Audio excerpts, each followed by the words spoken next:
이재윤의 뉴스 정면 승부 4부 시작합니다. 이 시간에는 치열한 토론으로 경제를 더 깊이 알아보겠습니다.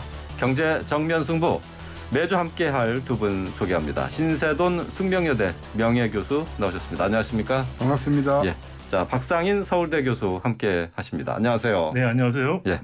자, 오늘 처음 인사를 드리는 신세돈 교수님, 박상인 교수님. 자, 생생경제에서도 오랜 시간 함께 파트너로 토론을 하셨죠. 네. 두 분은 뭐 이미 잘 알고 계시고 아마 다시 이제 시간을 좀 옮겨서 이 코너를 맡게 되셨는데 아마 좀 여러 가지로 경제에 대한 많은 기초적인 상식을 전해주는데 큰 도움을 주실 것으로 좀 기대를 하겠습니다. 네. 자, 다시 이렇게 재회하게 된 소감을 간단히 좀 들어보고 시작할까요? 네, 신세동 교수님 정말 합리적인 보수 경제학자시고 네. 그래서 토론할 때 굉장히 저도 즐겁고 많이 배우고 있습니다. 네.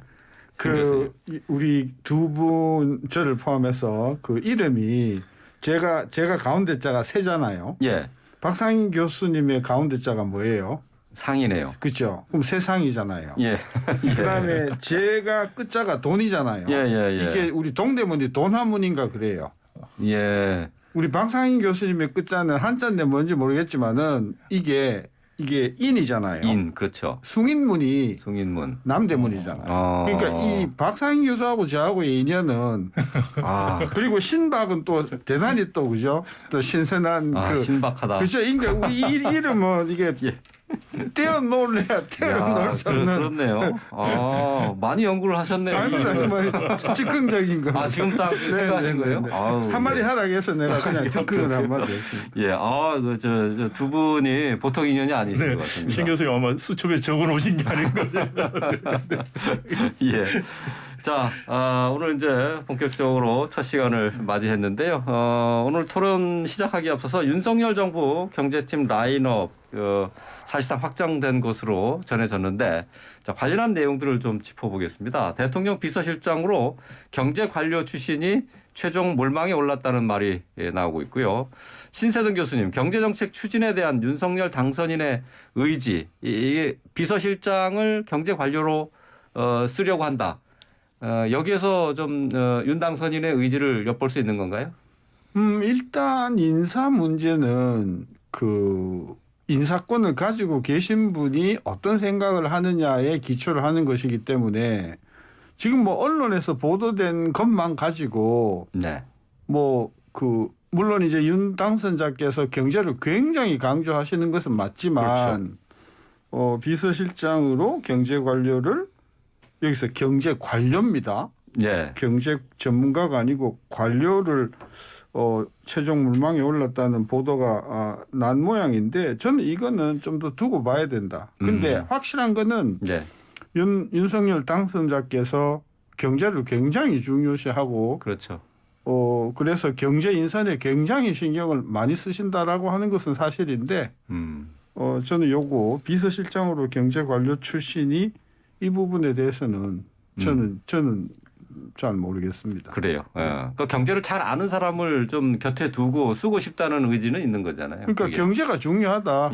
그 모든 지금 인선에서 경제가 굉장히 중요한 키워드인 거는 사실인 것 같아요. 윤 당선인은 뭐 물가가 지금 4% 넘는 거에 대해서 걱정을 많이 하고 있잖아요. 네. 그래서 지금 당장의 가장 시급한 문제는 물가 문제라고 볼 수가 있겠고요.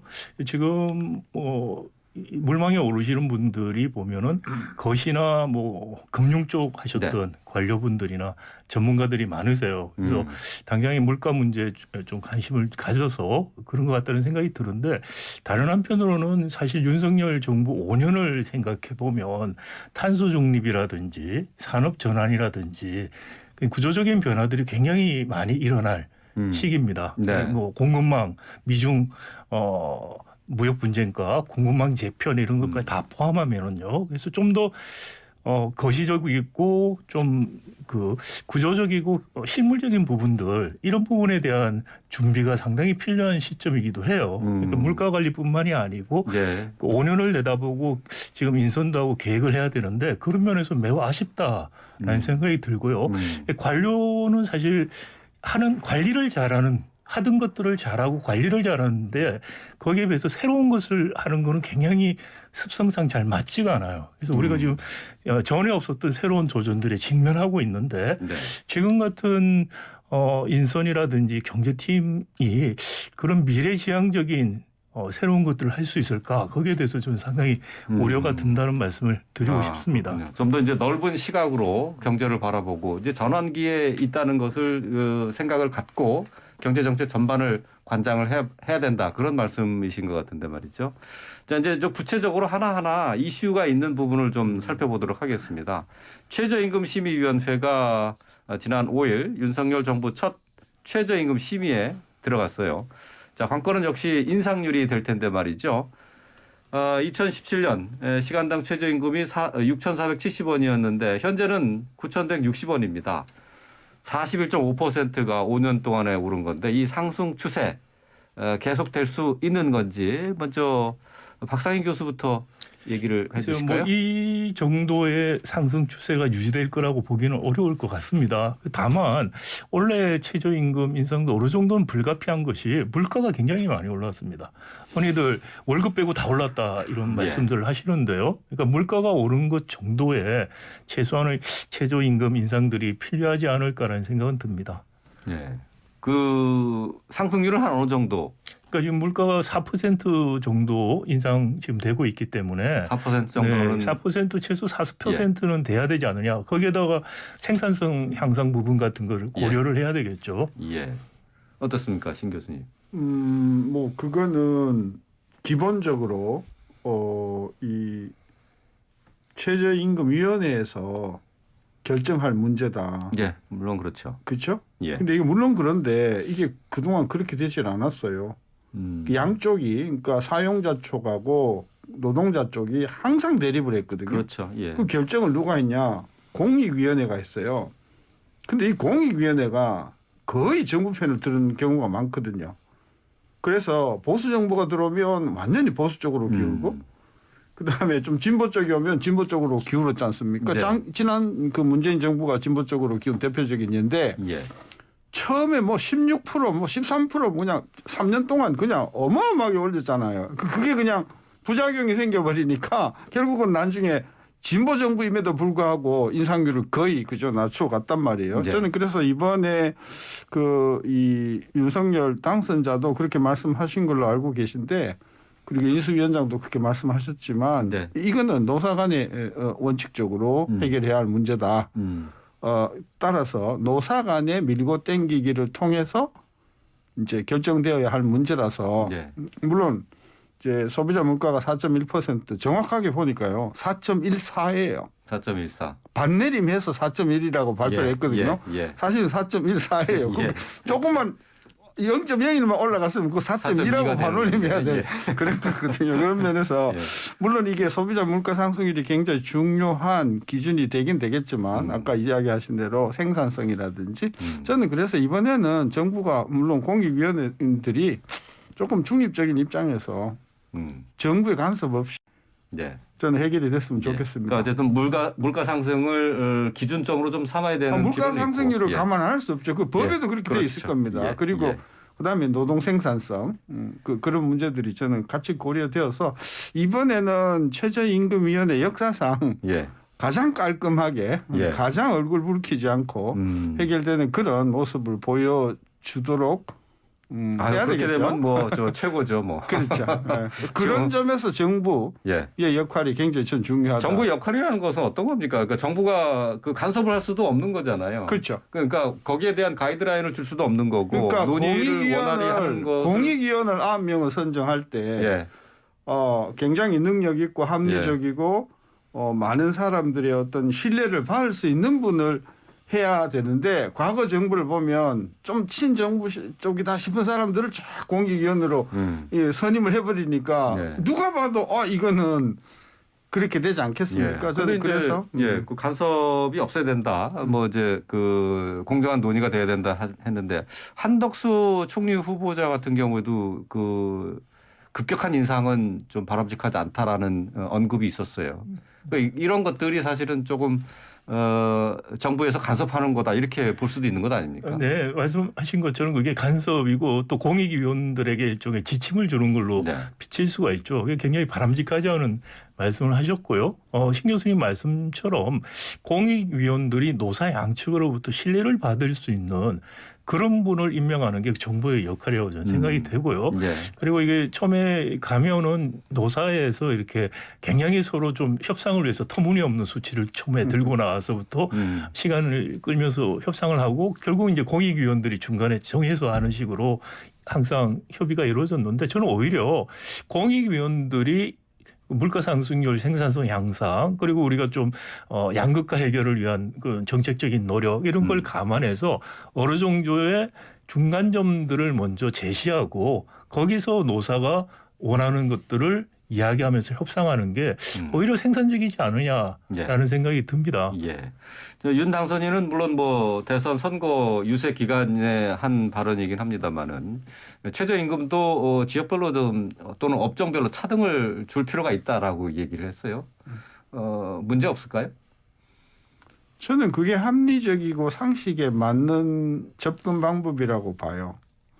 우리나라가 물론 땅이 좁지만 인구로 따지면 한 6천만 가깝지 않습니까? 세계 10대 경제 대국이거든요. 예. 그러니까 그만큼 경제가 크다는 거는 경제가 그만큼 다양하다는 걸 의미하거든요. 그런 관점에서 저는 업종별로 그리고 특히 지역적으로 차등을 하는 것이 저는 합리적이고 외국에서도 그렇게 운영하는 사례가 예, 있습니까? 왜 미국도 그 지역적으로 다 다르죠. 그래서 이제 다만 이거를 뭐 예를 들어서 이번 가을서부터 뭐 실시한다 이거는 아니겠죠. 저는 그래서 이 문제는 우리가 너무 성급하게 접근하지 말고 국민을 설득해가면서 그리고 이제 최저임금을 좀 차등화하는 경우에 높은 쪽이 있고 낮은 쪽이 있지 않습니까? 그렇죠. 그 낮은 쪽의 사람에 대한 어떤 복지 차원이나 또는 다른 차원에서 대안을 마련해 가면서 그 기업도 살리고 그다음에 노동자도 살리고 그래서 국가도 살리는 그런 어떤 긴 안목으로 저는 이 노사관계가 정립이 되도록 하는데 정부가 굉장히 노력을 많이 해줘야 된다. 처음서부터 그냥 두 파트가 노동자하고 사용자가 싸워버리면 그 다음서부터는 이 억한 감정이 생겨가지고 5년 내내 그래 이게 싸움을 첫 발을 잘 떼야 되는데 그렇죠. 저는 그런 면에서 뭐 차등적인 최저임금제 도입은 좀 시간을 갖고 천천히 도입할 필요가 있다고 했는데 이게 사실은 또 다른 차별이 아니냐 뭐 이런 지적도 있는데 말이죠. 우리한테 가능하다고 보세요? 그래서 이 최저임금이라는 건 말 자체가 최저임금을 정하는 겁니다. 그러면 우리가 이제 생활임금과 최저임금을 좀 다르게 생각을 해야 되거든요. 그래서 이렇게 서울 같은 경우에 굉장히 물가가 비싸면은 사실은 최저임금이 부족해요. 그래서 서울시 같은 경우에 생활임금이다라는 개념을 발표를 하게 되는데 이걸 차등을 한다는 의미가 아니고요. 전국적으로 모든 산업에 공통적으로 적용되는 최저선을 정하는 게 최저임금의 기본 아이디어입니다. 그렇기 때문에 이걸 뭐 차등 적용하는 거는 저는 바람직하다고 생각하지 않고요. 그 최저임금 하에서 사실은 우리가 지금 노동조합이 기업 노조 중심인데 산별 노조로 사실 가야 되죠. 그러면 산별 노동조합들이 하고 산별 협상을 할 때 이게 참고가 돼서 산업별로 또 지역별로 임금 협상들이 이루어질 수 있다고 생각이 됩니다. 또 하나는 강조하고 싶은 것이 최저임금을 산업별로 다르게 하고 지역별로 다르게 하면 우리 지금 지역 격차 심하고 산업들 간의 격차가 심한데 이걸 더 고착화시킬 가능성이 굉장히 크다는 것이죠. 특히 지금 윤석열 당선인도 지역 균형 발전 이야기를 하시는데 지역별로 만약에 차등한 최저임금 한다는 거 전 정치적으로 아마 국민의힘이 못할 거라고 생각이 되고요. 그런 아주 정말 중요하지 않은데 정치적인 힘을 뺄 필요가 없다 생각이 되고요. 최저임금에 대한 개념 자체를 전국적으로 모든 산업에 최소한이 되는 임금이 최저임금이라는 그런 인식을 분명히 하면은 저는 뭐 괜찮아질 거라고 생각이 듭니다. 저도 그 의견에 박 교수님 의견에 동의를 하면서도 우리가 자꾸 최저임금을 차등화한다 그러면 자꾸 어려운 쪽에 낮은 최저임금을 책정한다 이렇게 선입견을 갖고 계신 거예요. 다른 말로 하면요. 예를 들면 이 반도체가 아주 활발한 지역이 있지 않습니까? 네, 어느 지역인지 말씀하지 않겠지만 그 지역은 굉장히 그 생산성도 높고 그러단 말입니다. 네. 그러면 그쪽의 최저임금은 올려서 할 수도 있는 거거든요.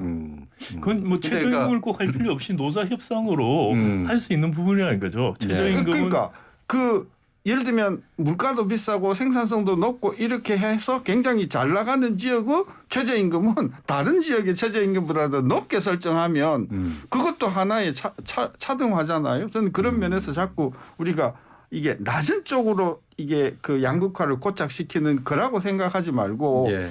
특별히 좋은 쪽은 최저임금을 올려서 줄 수도 있다. 예. 이렇게 생각을 한다고 하면 저는 받아들일 부분도 그렇군요. 있다. 저는 이제 한 가지 좀 말씀을 드리면 노사 임금이라는 건 노사가 협상을 해서 정하는 게 기본입니다. 예. 근데 이제 최저임금이라는 것은 노사가 협상을 해서 정한다는 것보다 우리가 전 국민 대상으로 해서 예. 이 정도는 받아야지 생활할 수 있다는 한계를 법적으로 정해주는 것이기 때문에 노사 협상에서 벗어나 있는 그렇죠. 그러니까 근로자들을 대상하는 거죠. 공익위원도 예. 들어가는 것이 되는 예. 것이고요. 그렇기 때문에 이게 노사 협상에 통해서 임금을 정하는 부분과 최저임금을 하는 부분들의 혼돈이 좀 있어서는 안 되겠다는 생각을 말씀을 드리고 싶습니다. 신세돈 교수님이나 박상희 교수님 얘기를 들어보면 다 그 신 교수님 말씀하실 때는 그게 맞는 것 같고 또 이제 박상희 교수 말씀하실 때는 또 이게 불평등의 고착화 아니냐 또 거기에 또 그 논리가 또 맞는 것 같은데 말이죠. 이게 참 하여튼 고민스러운 부분입니다.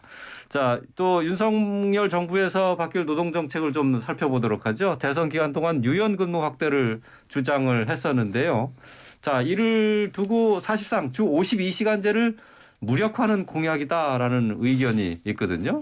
자, 박 교수님 어떻습니까? 노동계가 이 부분에 대해서는 줄곧 계속해서 반대해 왔죠. 네, 그 윤석열 당선인이 후보자 시절에 뭐 120시간 일을 할 수도 있는 것이 아니냐라는 굉장히 좀 단순하고 투박한 표현을 하면서 오해 내지는 불필요한 논란을 저는 일으켰다고 생각이 되고요. 이미 우리가 그 탄력 근무제 유연 근무하고 있습니다. 특히 50에서 5인에서 50인 미만 사업장 소기업에 해당하죠. 여기는 6개월까지 탄력 근무가 허용이 되고 있습니다. 이미 되고 있고요. 그리고 산업별로 또 필요한 산업도 정해져 있고요.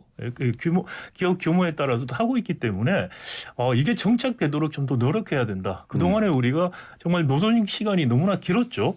그러니까 지금 뭐 선진국이다. 우리가 세계 10이다. 뭐 선진국에 들어갔다고 했는데 근로조건이나 노동시간들을 보면은 아직도 후진국 그리고 뭐 산재 같은 것 보면 정말 후진국 수준에 머무르고 있어요. 이것을 그 수준에 자꾸 맞춰서 기업들이 해달라는 것들을 해주는 게 맞는 건지 정부의 정책 목표가 국민의 삶과 안전을 더 증가시켜서 국민들을 행복하게 만드는 것이 정부의 정책 목표라고 생각한다면 윤석열 정부가 생각하는 정부의 정책은 그런 거라면은 기업들이 편하게 해달라는 거에 기가 솔깃해서 편하게만 해주면 된다. 그러니까 뭐 어떻게 보면 잘못하다 보면은 값싼 노동, 장시간 노동으로 손쉽게 경쟁력을 확보해서 더 이상 혁신하지 않고도 살 수 있게 자꾸 해달라는 것들을 들어주는 우를 범할 수도 있는 거고요. 예. 그러니까 더 중요한 건 말씀드린 것처럼 정책 목표가 뭐냐는 거죠. 국민의 삶이 더 행복할 수 있는 것이 목표라면 거기에 맞는 정책을 해야 된다라고 생각합니다. 그러니까 지금 있는 제도로도 충분히 근로자의 그 탄력적인 근로시간 조정이나 이런 건 얼마든지 가능하다 그런 주장인데 말이죠. 네, 뭐 제도적으로 우리 뭐 그 근로기준법이라든지 보면 다양한 형태의 탄력 유연 근로제도가 도입이 돼 있어요. 예. 근데 뭐 굳이 또 그러면 할 필요가 있느냐? 그러니까 아까 우리 박 교수님도 잠깐 말씀했지만은 근로시간에 관련된 문제는 원칙적으로 노사 간에 합의할 문제다.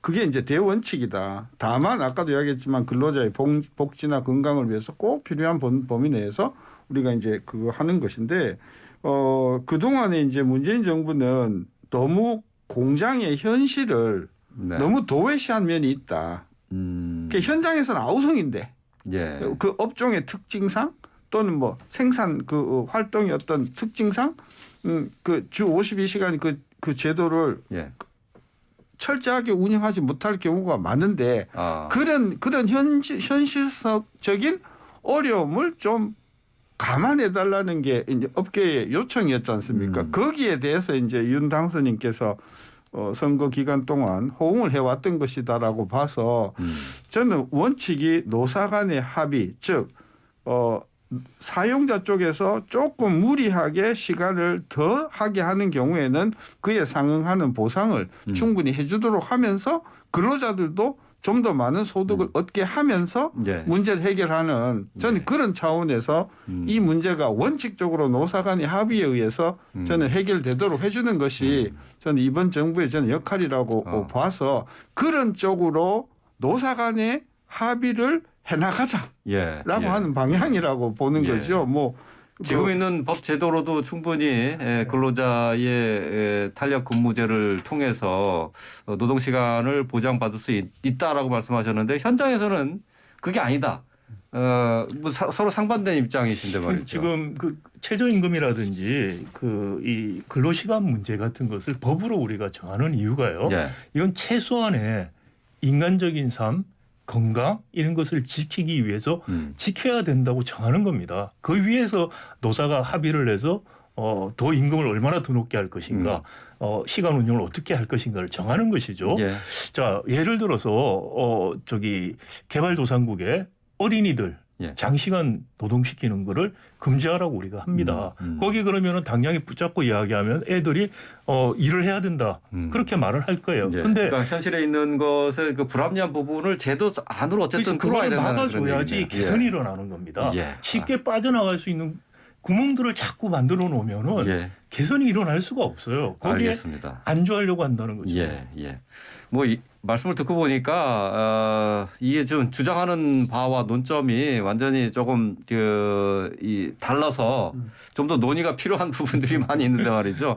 지금 중대재해기업처벌법 뭐 여러 가지가 있었는데 이 부분은 다음 시간에 좀 얘기를 해보도록 하겠습니다. 오늘은 여기까지 하는 걸로 하겠습니다. 오늘 말씀 잘 들었습니다. 고맙습니다. 감사합니다. 자, 신세돈 숙명여대 명예교수 박상인 서울대 교수와 함께했습니다.